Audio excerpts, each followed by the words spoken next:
Hello, hello, hello, hello, happy Tuesday. So, I haven't done live for a little while, so I thought I'd come along and say hello. And I was just thinking that the topic that I'd decided to think about and reflect on and think about would be about art being therapeutic, and I was wondering about doing something about art therapy compared to therapeutic art, and just that question of, is art always therapeutic, sprang to mind. So, what do you think? Is art always therapeutic? Do you experience art to be therapeutic, or do you experience it to be not so therapeutic? Do you make art for yourself in a therapeutic way, or do you help other people to make art in a therapeutic way? Is that you being as an art therapist as well, or as an artist? Because art therapists and artists alike can be helping people to use art in a therapeutic way, but in a very different way. So this title of Is Art Always Therapeutic was a question that I was asked a long time ago. Before I became an art therapist, I did kind of a mini foundation course at Sheffield, part of University of Sheffield, and it was a bit of an introduction training course just to see whether I wanted to do art therapy as a profession, see whether I would enjoy it or not. And I was given a title for an essay to write, Is Art Always Therapeutic? And I just relished that. So this was, picture me, are we talking 14 years ago, 12 years ago? 12 years ago or something, 12 years ago maybe. And just loving this idea of being able to write my first art therapy essay. And so I wanted to think about the sorts of things that I were included in that back then, but also what I know now after having 12 years of experience, 10 years of experience actually, as an art therapist, and how that take might be quite different. So, first of all, yes, I am a qualified art psychotherapist with sort of a good 10 years experience, been doing my placements for 10 years. When we first start training, I think my clinical placement was 10 years ago. So that's the kind of amount where we've been at.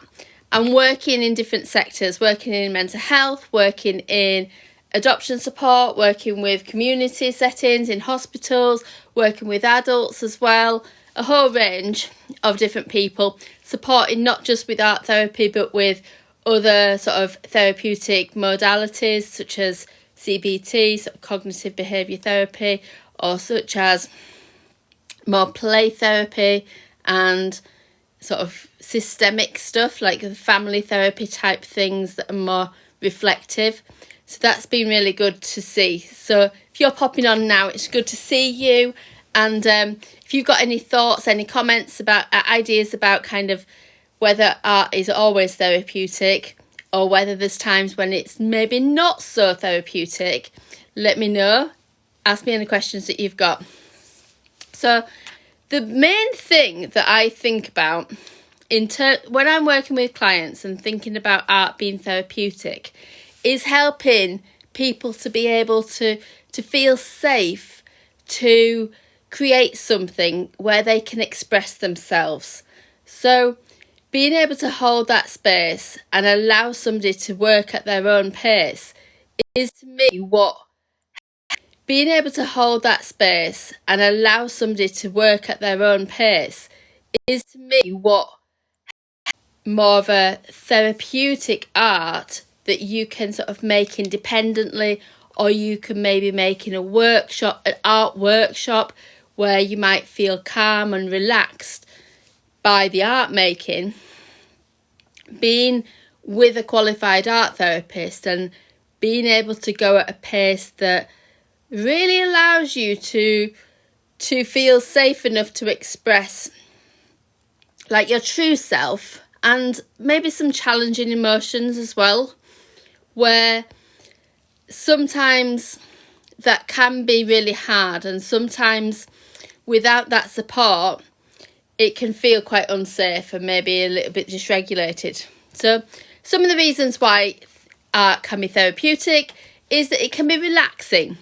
So it can help somebody to sort of calm their mind. So I have a model called the Focus 5 model of Art Heals, and I have like a free ebook if you want to download it with some tips and little activities to help with this. But the Focus 5 are 5 areas to be able to think about when you're using art in a creative way, striving for something to be therapeutic or whatever works for you. So rather than just going in and starting to make anything, I encourage you to think of which of these 5 things you need right now. So the first is to activate. So I keep looking over there, there's someone at the door. Activate is, and this is about kind of boosting your mood, switching your energy up. Quite often when somebody is feeling down or depressed or like withdrawn, we all, it's a common thing that we all experience. We might not feel motivated to do the very things that we might find helpful to do. So for instance, going for a walk can be really helpful for somebody that's experiencing depression. However, actually getting up and doing it is much harder, and maybe listening to some music is a really good thing to do, like to boost mood. Watching some TV, having a good shower, all those sorts of things. But often people don't feel like doing it. So you have to intentionally do some activities that would be to do the opposite action to what your sort of mind and body is feeling at the time. So it can feel a bit counterintuitive. It can feel like, well, I don't really feel like doing it. It might feel like you're invalidating your feelings. But in order to boost your mood or maybe feel a bit less crap, don't get me wrong, I'm being realistic here. If somebody's feeling really down, then actually me telling you go for a walk is not going to be suddenly making them feel really optimistic and really positive all day long, but can take that edge off. So being able to schedule something creative into the day to be able to provide some structure can actually be therapeutic in itself as a means of behavioural activation.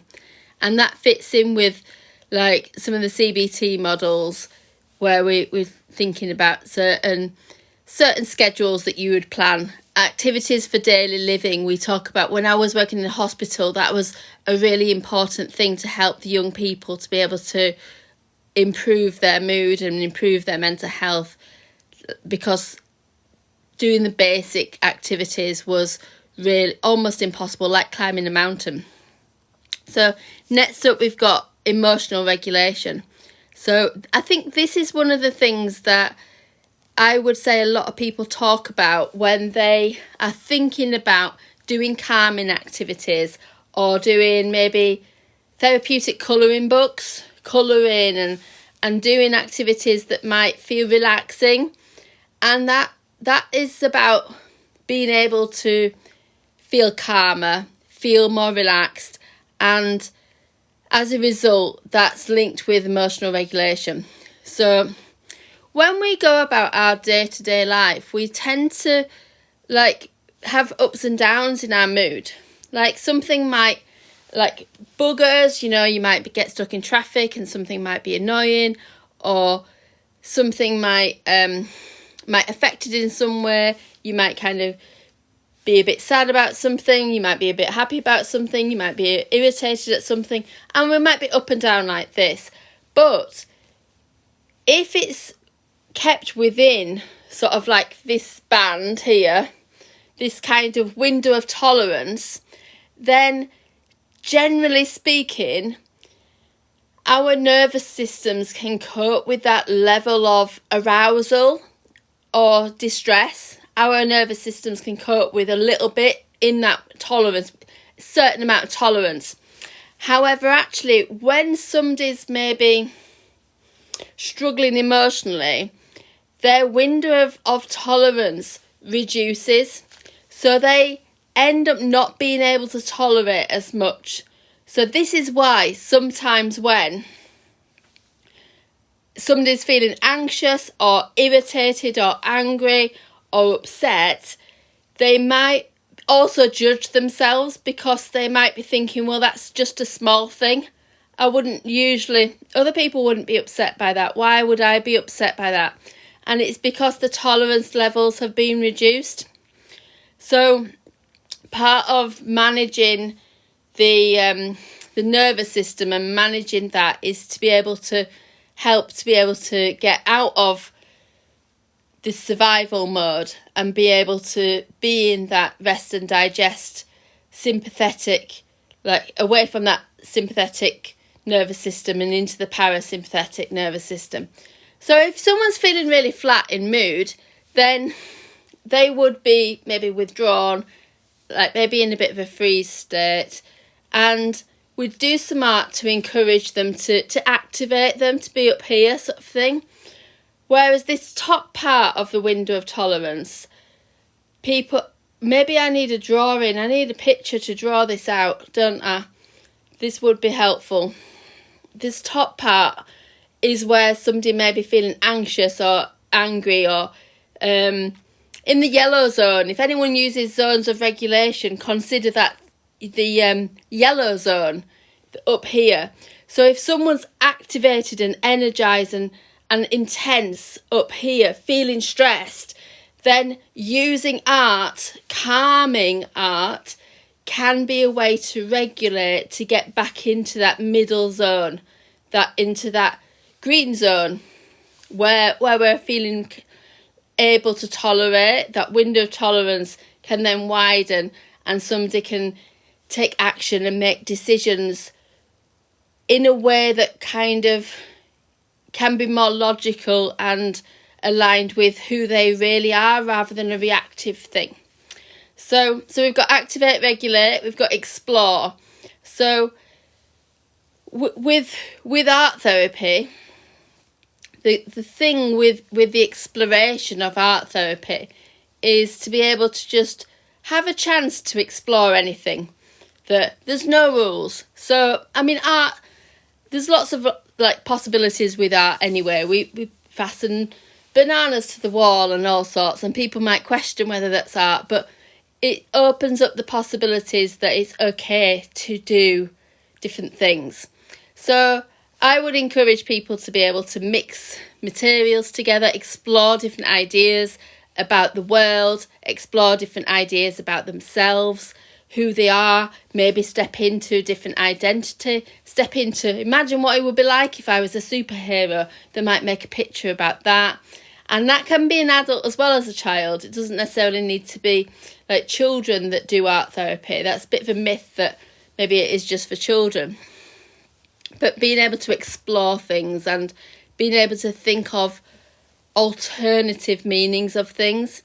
So one of a very simplistic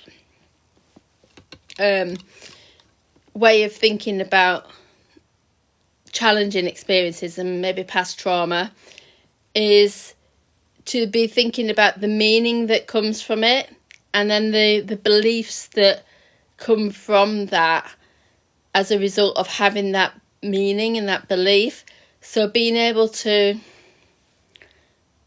see things in different ways and create a new meaning with now that you've got new information, or now that you've got more of the sort of strategies to cope, that a new meaning can come from it, and a new sense of self can come from it, rather than an identity that is created purely because of that one experience. So lots of things to explore. And again, this is about being in that space where you can feel safe and being able to kind of recognise how far to explore. And when we come on to this idea of expression, which is number 4 in my Focus 5 plan, expression can be really dramatic, or it can be really subtle. It can be really one-sided, or it can be like a mixture of different views. And this is what I love about it. You could express one thing one day, and then the week after you could express something completely different, because it's trying out these different things, trying something new. So one of the reasons why I would say it's really important to be able to access a qualified therapist if you're exploring some of these things is that there is a big difference between maybe talking to your friend about the difficulty and then talking to a therapist who can explore it. So yeah, I've seen a question about like, what path did I take to become an art therapist? So at the start of this video, I was talking about how the question, is art always therapeutic, was part of one of the courses that I went on. So I used to be an art teacher. I've always loved art, and I used to be an art teacher. So when I went to university, studied art at college, I went to university. So I live in the UK and I'm in England, in Leeds, Yorkshire, and I went up to Scotland for my degree. It was a textiles degree actually, and whilst it was a design based degree, I did more sort of fine art type images, more sort of individual pieces rather than something that's design based. Anyway, that led me eventually on to being a teacher, and I did really enjoy being a teacher for the majority of it, but after a while I came to realise that I cared more about the students than what GCSE grade they got. What grade they got wasn't so important to me, but quite a lot of the students would come to me, maybe not even people that were in my form. So in schools, you've got your teacher and you've got your form, and like that person might come and speak to their form tutor, but it wasn't always people in my form. It was maybe some different people as well, and they'd come and share things with me that maybe feeling a bit stuck with something, and I wasn't necessarily being able to give them any advice, but it made me think, well, actually I'd like to help people more, and I'd like to be able to this is why like maybe shifting from being a teacher to an art therapist felt right. And ironically, at the time, there were a lot of students that I was teaching who would say things to me like, what shall I study? What shall I do after school? And they were doing art. They were in my A-level art class, and they were also studying psychology. So I sort of instinctively said, why don't you do art therapy? And so, it was probably a good few years of giving advice to be an art therapist that I then ended up going and doing art therapy myself. But it's strange that we can often see things for other people, but not necessarily ourselves.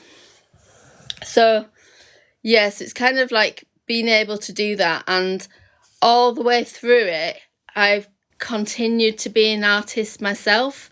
And what is interesting about a lot of art teachers and art therapists, and I can't speak for everyone, but just for myself, is that we often toy between, is it this or this? Is what I need to do the artist, or is what I need to do the art therapy? And you get that with teachers, and you get maybe people feeling that they can't fully they can't fully be an artist while they're being an art teacher, because say as soon as they get an idea, rather than that creative idea going into their own personal creative practice, it would go into an idea for like year 10, or you'd think of a new project for something. And that was maybe the reason why being an artist was hard as a teacher. But as a therapist, what tends to happen for me is that I'm learning that it's not either or, it's both. So actually one feeds into the other. So I wouldn't be the art therapist I am without being an artist, and I wouldn't be the artist that I am without being an art therapist as well. And sometimes I do sort of think I'll give messages to people such as, it's more about expression than perfection. So it's not, there's this kind of debate about it not necessarily needing to be about what the picture looks like in the end, but more about the process of making and, you know, what insights were gained during that process. However, when somebody looks at that picture afterwards, then all sorts of kind of new discoveries can come from looking at the picture. And sometimes somebody could look back at it and not really look at it straight away, or maybe not like it, but actually have a really strong meaning to it. So I'm learning to be able to not just hold on to that sense of expression and sort of give people permission and lead the way on making art that is personal and expressive, but also allow myself to strive for some high quality art and allow myself to sell my art at the same time as supporting other people. So it feels really, and I do like think it is really helpful for other people to hear my story and hear my experiences, and within that there's a bit of a health story that comes through as well. But I also do that in order to like share my stuff, because if I'm encouraging people to express themselves, if I'm encouraging people to express themselves but I'm not expressing myself, then does that make me a hypocrite? And of course there are boundaries. I would encourage all my clients to have their own boundaries and know what they want to share and when they want to share it and how. But at the same time, sometimes being creative takes courage, and sometimes sharing things takes courage as well. So if I'm like able to be as authentic as I can and as true to myself as I can, even when things are hard, then I can learn more about the clients that I'm working with through that. So I appreciate like those comments about opening up and being able, like, thinking about the paths towards going to art therapy, because actually sometimes people think that you should have a job and stick with it and that's the same job that you have forever, but actually you can change careers, and you can it's okay to have doubts and to be able to kind of question out, am I doing this well enough, or is it purely that I'm sitting with some uncomfortable feelings? And that's part of that process, and trusting the process is really important. So I just wanted to come on just for about half an hour tonight, just to kind of think about that question. And I don't have the original essay that I wrote about that, but I might just rewrite it, because it talks about actually viewing art in galleries, and how sometimes when you look at a piece of art, it can kind of bring certain memories, and it can be really warming and wholehearted and lovely. And other times where you look at something, it could be quite triggering and quite challenging. But then equally, maybe seeing some things that are challenging can be helpful for relieving anxiety and working with that. So that's about all for now. I have some space on my one-to-one program for anyone that is interested in some art therapy online. And within that, what I tend to do is combine art therapy with mentoring, with maybe a few sort of coachy questions, but mostly the sort of art therapy type mentoring. So I'm starting to be a bit more present on here as well after some time off. So if anyone's got any questions or wants to get in touch, then let me know. But that is all for me now, and bye for now.